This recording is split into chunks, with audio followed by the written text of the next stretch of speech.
Paz e graça, irmãos. Atos capítulo 1, a partir do versículo de número 17. Porque foi contado conosco e alcançou sorte nesse ministério. Aqui está falando de Judas, aqui está falando da escolha de Matias, e aqui está falando que Judas alcançou sorte nesse ministério. Essa primeira sorte que aparece está falando que Judas teria alcançado chance, oportunidade, e depois ele havia desperdiçado essa oportunidade. Esse capítulo 1 está dizendo sobre a escolha de Matias. Perceba que no versículo 23 vai dizer que apresentaram dois para os apóstolos. Dois que haviam andado com Jesus, que haviam visto e estavam acompanhando, ainda que um pouco mais distante, a todo tempo, o ministério de Jesus Cristo. Tá? E apresentaram dois: José, chamado Barsabás, que tinha por sobrenome o Justo, e Matias. Eles oram, e diz a Bíblia aqui, o 24 do capítulo 1 de Atos: e orando disseram: Tu, Senhor, conhecedor do coração de todos, mostra qual desses dois tem escolhido, para que tome parte nesse ministério apostolado de que Judas se desviou para ir para o seu próprio lugar. E lançando-lhe sortes, caiu a sorte sobre Matias, e por voto comum foi contado com os 11 apóstolos, ou com os outros demais apóstolos. Em primeiro lugar, irmãos, Jesus não ordena que eles façam isso. Jesus não ordena, não está em nenhum lugar aqui mostrando que Jesus ordena para que eles façam isso. Essa pressa, essa preocupação, essa ansiedade, essa visão de preencher logo essa lacuna de que Judas havia deixado, faz com que eles tenham essa atitude, essa precipitação, essa preocupação não convinha a eles não precisarem estar preocupados com isso, porque quem cuida da obra é Deus. Então, em primeiro lugar, eles oram a Deus e tiram sortes. Irmãos, não é toda oração que Deus vai ouvir, não é toda atitude que Deus vai aprovar, mas Jesus nem fala nada. Jesus nem entra em detalhe nessa questão, nem responde e nem aprova. Nós sabemos que pela visão do apostolado, quem foi escolhido por Jesus foi o apóstolo Paulo, no capítulo 9, ou seja, 8 capítulos depois dessa passagem. Para um judeu, para a cultura judaica, para a cultura cristã inicial judaica, para alguém ser considerado apóstolo, ele tem que ter duas coisas. Primeiro, ter andado com Jesus, ter visto Jesus. Segundo, ser escolhido por Jesus pessoalmente. Tá? Agora, esses dois andaram, viram Jesus, mas Jesus não escolheu a eles. Jesus escolheria a Paulo mais para frente.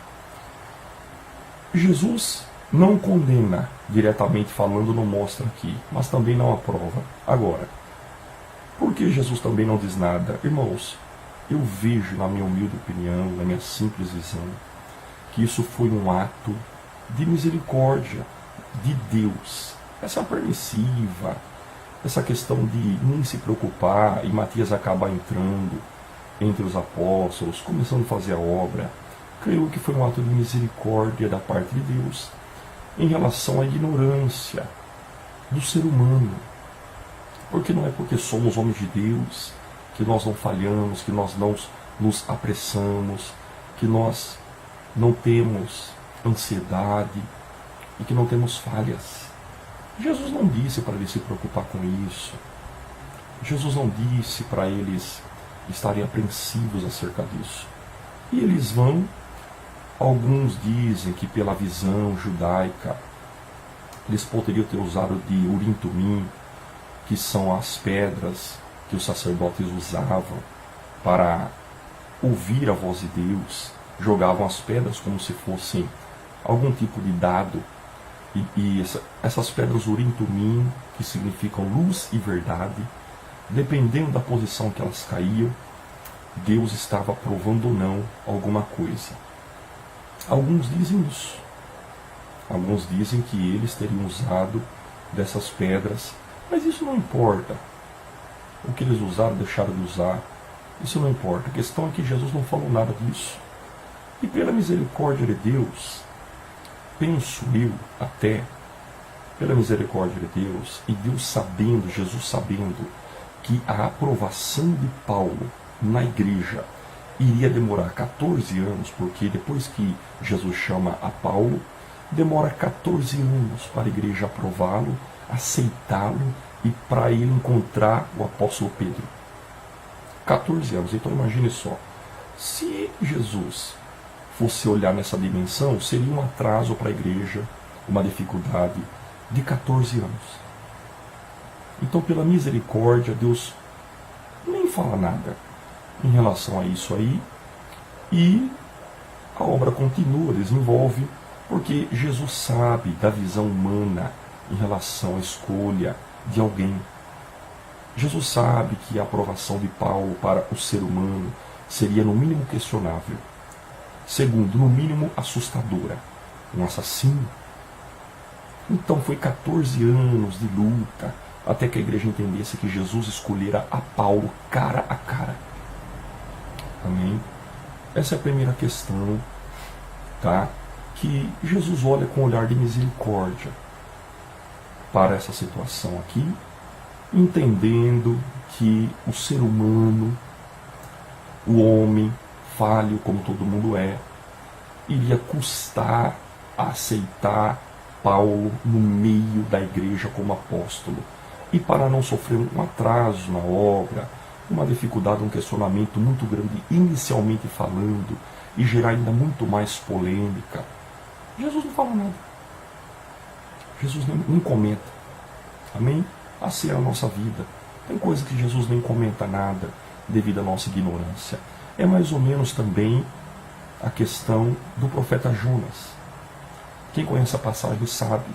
O profeta Jonas, fugindo da face de Deus, vocês se lembram, veio uma forte tempestade enviada por Deus contra aquele navio, quase fazendo o navio virar.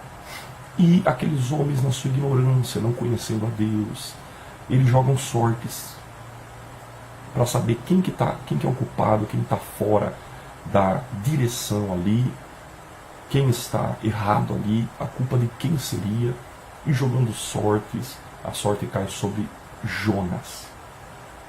E era verdade. E Jonas confessa tudo. Jonas diz: me joga no mar que vai acalmar. Foi jogado, vocês sabem, acalmou. A baleia engoliu e tudo se resolveu. O que eu vejo ali é a mesma coisa. A misericórdia de Deus em relação à ignorância do povo, através daquela atitude, não que Deus trabalha através de sorte, através daquela atitude, Deus salvou a todos. Houve salvação para todos, porque senão todos iriam morrer. Tá? E uma misericórdia de Deus em relação àquilo, todos foram salvos.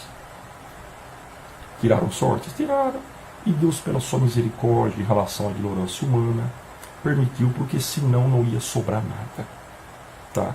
Então são casos à parte, casos que Deus não falou para fazer, e casos que Deus permite com misericórdia do ser humano.